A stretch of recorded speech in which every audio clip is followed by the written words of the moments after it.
사도신경으로 우리 신앙을 고백하겠습니다. 전능하사 천지를 만드신 하나님 아버지를 내가 믿사오며 그 외아들 우리 주 예수 그리스도를 믿사오니 이는 성령으로 잉태하사 동정녀 마리아에게 나시고 빈다로에게 고난을 받으사 십자가에 못 박혀 죽으시고 장사한 지 사흘 만에 죽은 자 가운데서 다시 살아나시며 하늘에 오르사 전능하신 하나님 우편에 앉아 계시다가 절로서 산자와 죽은 자를 심판하러 오시리라. 성령을 믿사오며 거룩한 공예와 성도가 서로 교통하는 것과 죄를 사하여 주시는 것과 몸이 다시 사는 것과 영원히 사는 것을 믿사옵나이다. 아멘. 찬송가 505장입니다.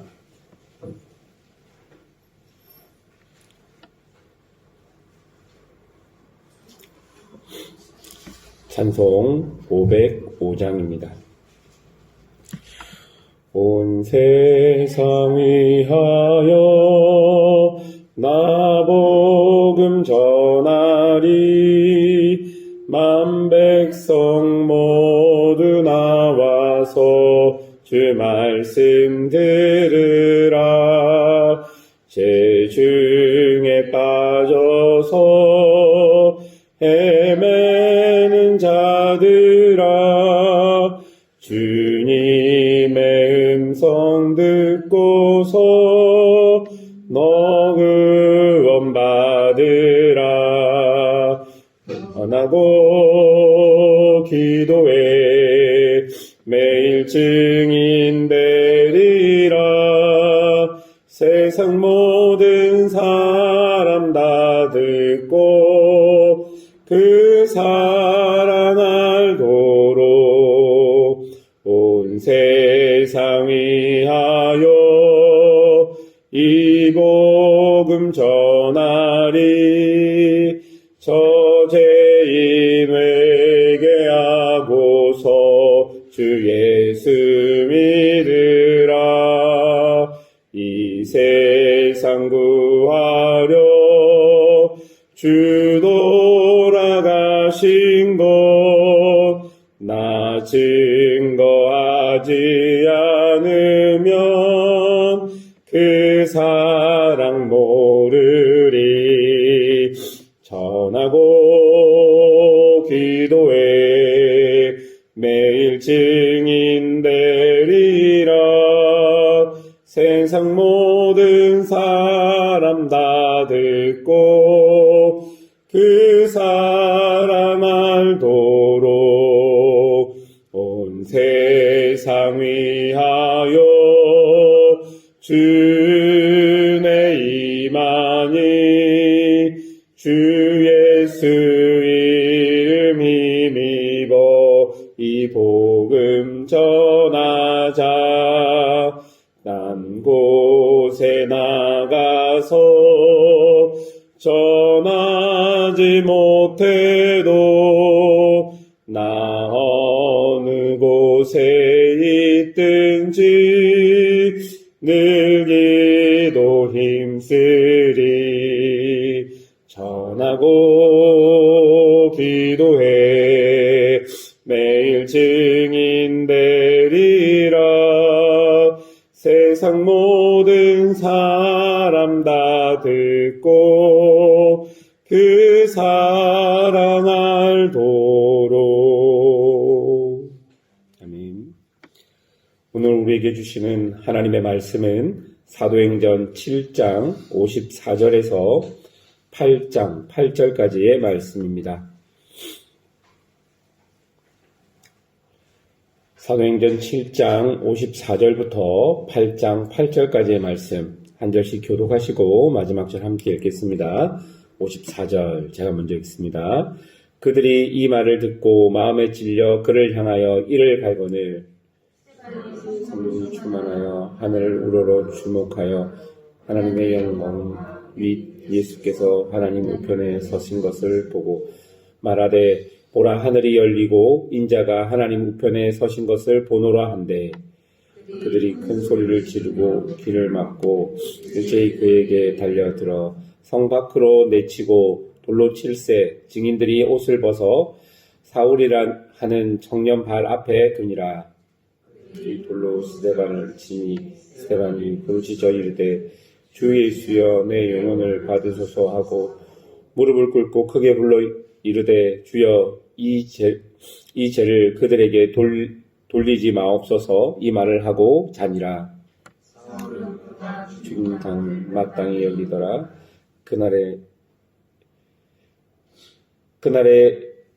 그날에 예루살렘에 있는 교회에 큰 박해가 있어 사도에는 다 유대와 사마리아 모든 땅으로 흩어지니라. 격렬한 사람이 스데반을 장사하고 위하여 크게 울더라. 사울이 교회를 진멸할새 각 집에 들어가 남녀를 끌어다가 옥에 넘기니라. 흩어진 사람들이 알며 말씀. 빌립이 사마리아 성에 내려가 그리스도를 백성에게 전파하니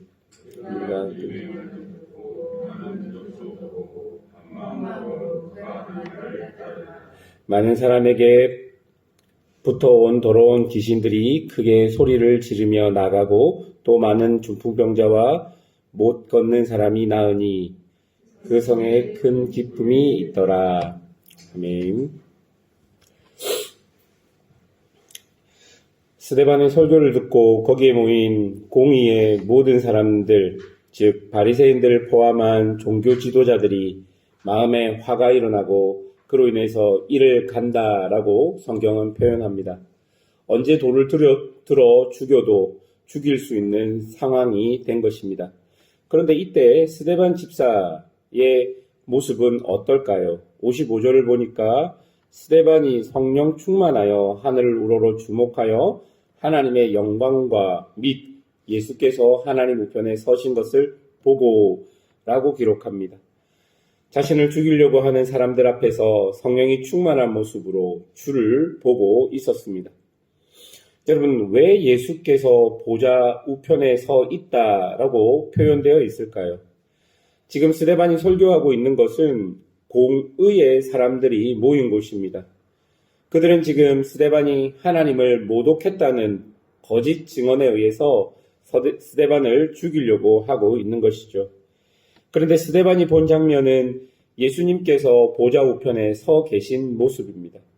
이 말은 스데반의 공의의 재판이 하나님과 전혀 관계없이 자신의 욕심을 채우려 하는 공의의 사람들에 의해서 진행되고 있다는 것을 우리에게 보여주고 있는 것입니다. 공의의 사람들은 하나님의 이름으로 하나님의 법으로 스데반을 판결하고 심판한다고 하지만 하나님은 전혀 거기에 동조하지 않는다라는 표현이 예수께서 하나님 우편에 서신다라는 표현으로 나타나고 있는 것입니다. 그러나 공의의 사람들은 자신들의 욕심에 사로잡혀 58절에 보면 스데반을 돌로 칩니다. 하나님과 전혀 상관없이 그들은 마치 자신들이 하나님의 법을 지키는 양 스데반을 죽이게 되는 것이죠. 스데반은 죽으면서 하나님께 내 영혼을 맡기며 자신들을 돌로 치고 있는 사람들을 위해 기도합니다. 여러분, 이 기도는 십자가에서 죽으신 예수님의 기도와 똑같습니다. 이처럼 하나님의 사람 스데반은 죽음 앞에서도 온전히 예수님을 닮은 모습으로 부당한 죽음을 당하게 되는 것입니다.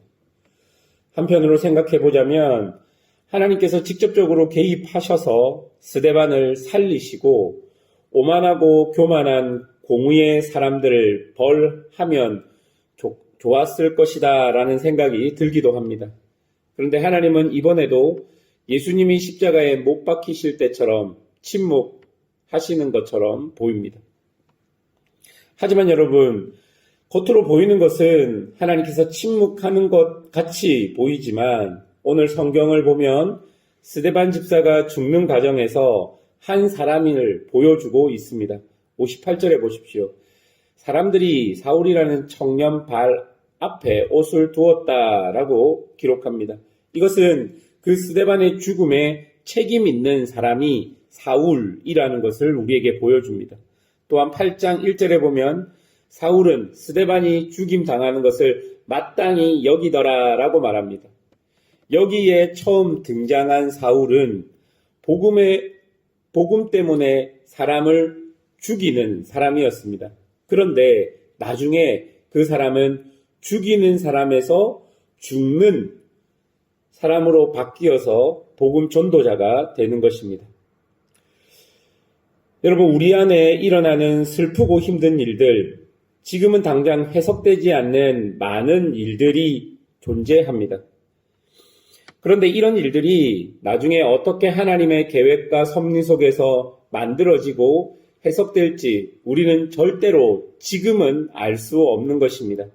그러니 지금 우리에게 일어난 일을 슬퍼할 수도 있고 힘들어할 수도 있지만 그것 때문에 하나님에 대한 신뢰가 꺾이면 안 되는 것입니다. 이 스데반의 죽음으로 인하여 예루살렘에 큰 박해가 일어납니다.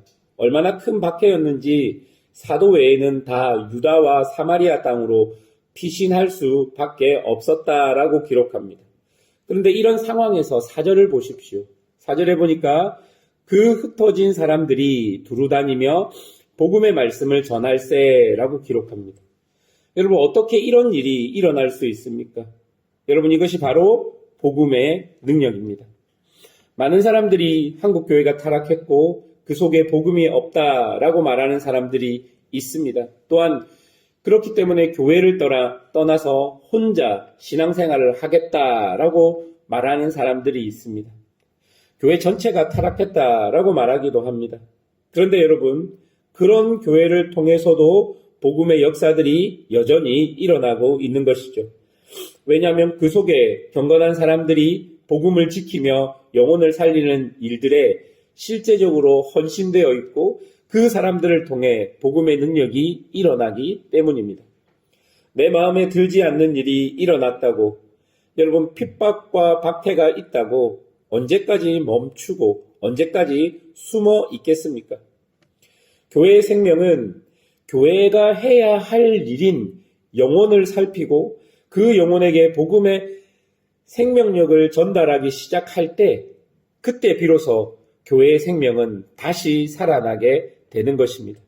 여러분, 이 복음이 교회를 살리고 이 복음을 전한 사람도, 복음을 전달받은 사람도 살리게 되는 역사가 오늘 사도행전에서 우리에게 보여주는 역사입니다. 사랑하는 여러분, 사도행전에서 일어났던 복음의 능력을 보고 싶으십니까? 오늘 8절 마지막에 나오는 복음의 기쁨을 누리고 싶으십니까? 그렇다면 교회와 성도들이 복음의 사역에 동참해야 합니다. 우리의 상황과 환경을 뛰어넘는 복음의 은혜에 동참하고 복음의 사역에 실질적으로 동참하여서 영혼을 위해서 영혼을 살리는 사역에 동참해야지만 우리는 그 복음의 능력을 볼 수 있는 것입니다. 사랑하는 여러분, 영혼을 섬기고 복음을 전하는 사역에 동참하십시오. 그러면 박해 상황 속에서도 흩어진 사람들이 복음을 전하며 누렸던 은혜들을 우리는 비로소 여기서 경험할 수 있게 될 것입니다. 오늘 본문을 전체적으로 보면 암울한 상황이 계속 진행됩니다. 하나님의 사람 스데반이 죽었고, 그리고 그 죽음으로 인해서 박해가 일어나 교회는 더 이상 예루살렘에 남아 있을 수 없는 상황이 되었습니다. 그러나 하나님께서는 이 모든 상황들을 통해 사울이라는 사람을 준비하셨고, 그리고 복음이 사마리아와 유다 땅까지 증거되는 그런 놀라운 역사를 계획하셨고 섭리로 그것을 이루신 모습을 우리에게 보여주고 있는 것입니다. 하나님께서는 어쨌든 당신의 열심으로 당신의 사람들을 통해서 하나님의 일을 해 나가십니다. 이 일에 우리가 동참되어서 하나님께서 주시는 참된 기쁨을 누리는 은혜들이 우리들의 삶 속에 가득하기를 주님의 이름으로 축원합니다. 기도하겠습니다. 함께 기도할 때 들었던 말씀을 우리가 좀 기억하시면서 기도했으면 좋겠습니다. 예루살렘 교회의 상황은 최악의 상황이었습니다. 그런데 하나님께서는 이런 상황들을 통해 복음의 능력들을 교회와 성도들에게 보게 하셨습니다. 사랑하는 여러분, 교회는 하나님께서 이끌어 가십니다. 우리는 우리가 해야 할 일을 하면 되는 것이죠.